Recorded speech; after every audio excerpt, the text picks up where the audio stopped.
Muchas gracias, Patricio, por la invitación.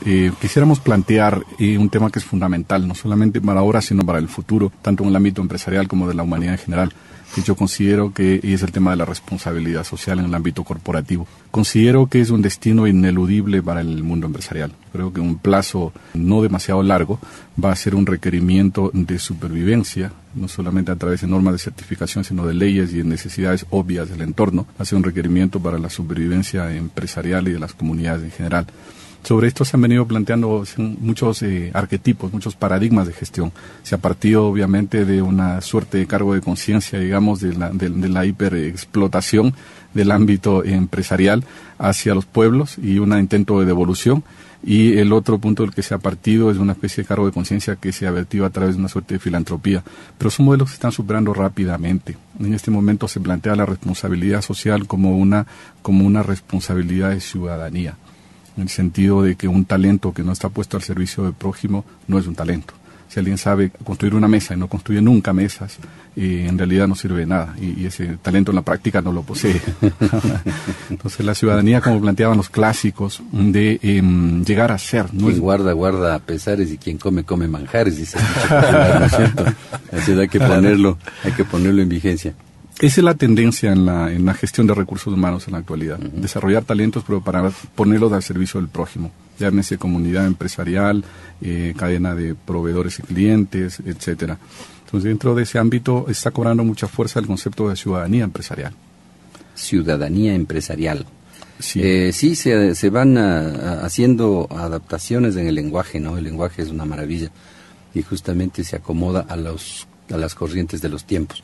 Y eso es lo que hace que los lenguajes también evolucionen. Y tengamos mucho cuidado en que esa evolución del lenguaje la controlemos, la manejemos bien, sin hacer uso y abuso de la terminología, porque nos lleva a distorsiones verdaderamente terribles. Leonardo, ¿qué te parece? Claro, efectivamente el lenguaje, que es la forma más noble de comunicación que tenemos los seres humanos, refleja una mentalidad, a veces evoluciona y a veces involuciona también cuando lo usamos mal. A veces vamos perdiendo, algunos dicen que en realidad, bueno, ¿qué importa tanto de que hablemos relativamente bien o no? El problema fundamental es que el lenguaje es la expresión de las ideas, ¿no? Y la carencia del lenguaje es carencia de ideas. Y un poco nosotros como Escuela de Filosofía precisamente lo que buscamos es un poquito desarrollar las ideas, no llegar a una pulcritud compleja del lenguaje que haga que al final el lenguaje se transforme, en vez de instrumento de comunicación, en un instrumento de lucimiento a lo mejor intelectual, pero sin perdiendo mucho de lo que significa el contenido y poder comunicar, sino dándole énfasis al contenido, y que ese lenguaje nos puede permitir precisamente acunar nuevas ideas, ¿no?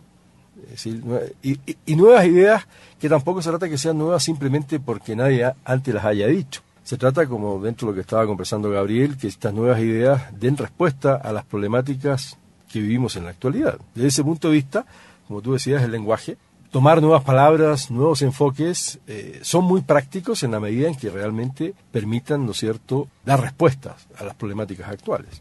Pero la primera venta de responsabilidad social empresarial ha salido simplemente que es ese cumplimiento de compromisos, entre comillas, de caridad, de limosna, de algunas acciones de fin de año para poder tener la conciencia tranquila de los impuestos que no pagamos.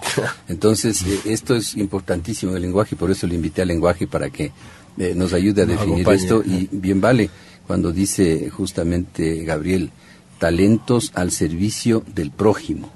Ya estamos pudiendo de esta manera definir responsabilidad social empresarial.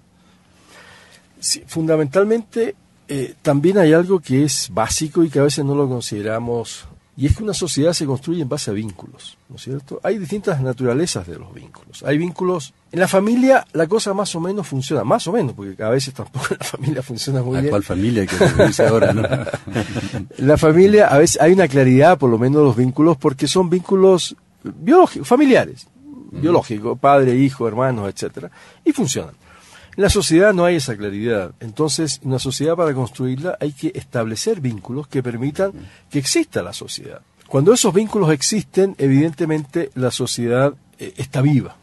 Cuando esos vínculos se rompen, se empieza a notar en varios aspectos. Primero, que en vez de que hayan vínculos sociales, tenemos que recurrir a protegernos unos de otros, a hacer una serie de contratos en las cuales uno trata al otro como delincuente y viceversa, ¿no es cierto?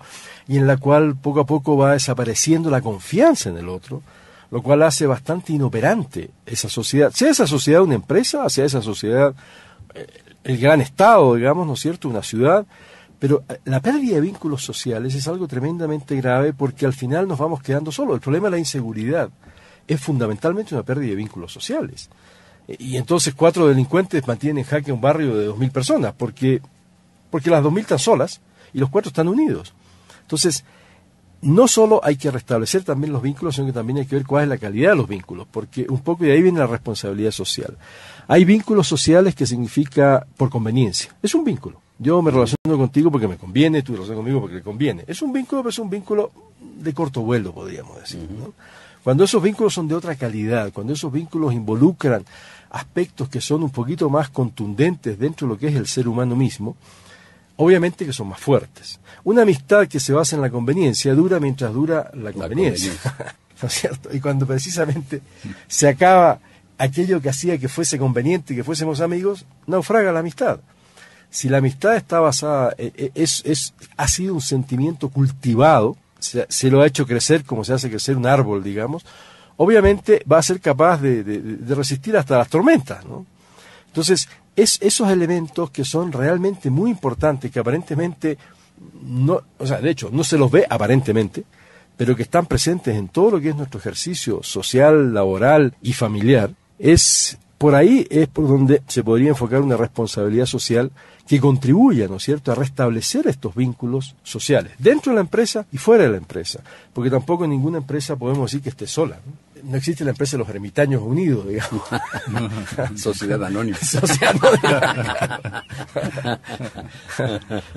Oye, cuando tú hablas de vínculos, estás vinculando valores. Indudablemente, ¿y de dónde vienen los valores? La persona, hablando del concepto de ciudadanía, ampliando algo que es importante porque se viene, adquiere derechos en cuanto a cumplido obligaciones. En el ámbito corporativo, exactamente igual. La persona jurídica adquiere derechos en cuanto a cumplir obligaciones. Y la primera de ellos, ponerse al servicio del prójimo. Para Platón aparecen las sociedades cuando aparecen los oficios. Es decir, el que mejor hace casas para todos, y etcétera. De tal manera que es descubrir las vocaciones y virtudes propias y ponerlas al servicio del prójimo. Todo el tipo de vínculo que se genera en estas sociedades es completamente distinto al vínculo de los intereses. Es un vínculo más de obligaciones que de derechos. Entonces de ahí viene el concepto de ciudadanía empresarial en cuanto a la persona jurídica ha logrado alcanzar un nivel de responsabilidad frente a la sociedad en la cual contribuye de manera contundente hacia el bienestar del prójimo y gracias a eso cuenta con una serie de derechos. Es interesantísimo lo que tú dices. Conforme vamos teniendo más poder, tenemos más responsabilidad y también la libertad también es una forma de poder. O sea, la libertad, el poder y la responsabilidad creo que son los elementos que debemos tenerlos bastante claros para poder actuar con los demás. O sea, mientras más poder tengo, más responsable soy. Y mientras más libre soy, posiblemente tengo más poder. Por supuesto, porque aunque parezca lo contrario, a veces se piensa lo contrario. Pero estrictamente hablando, ¿no es cierto?, una persona yendo a un extremo completamente libre es completamente poderosa, digamos, ¿no? Alguien... uno mismo a veces va empeñando su libertad, con lo cual va perdiendo poder. Y con esto, obviamente, no nos referimos al poder sobre otras personas, sino al poder de vida, ¿no es cierto? Pero que a su vez también, incluso históricamente, se ve que los grandes líderes han sido aquellas personas con mayor cantidad de libertad, ¿no? Hay personas que han sido más libres y por lo tanto no son atrapables por los sistemas, y por eso que pueden salirse del sistema y pueden generar, ¿no es cierto?, nuevas oportunidades. Porque esa libertad está íntimamente relacionada con el poder. Pero si eso, como tú decías, no se maneja con responsabilidad, también tenemos casos en la historia. Bastante. Claro, es interesantísimo construir la responsabilidad. Entonces, siendo conscientes del poder que tenemos. Porque ¿de qué somos responsables? Claro. Ese es el punto, y responsables básicamente somos de llevar adelante una sociedad que está bastante compleja, por un lado por la explosión demográfica, por otro lado por la falta de oportunidades, por otro lado por la escasez de recursos y por otro lado por el desconcierto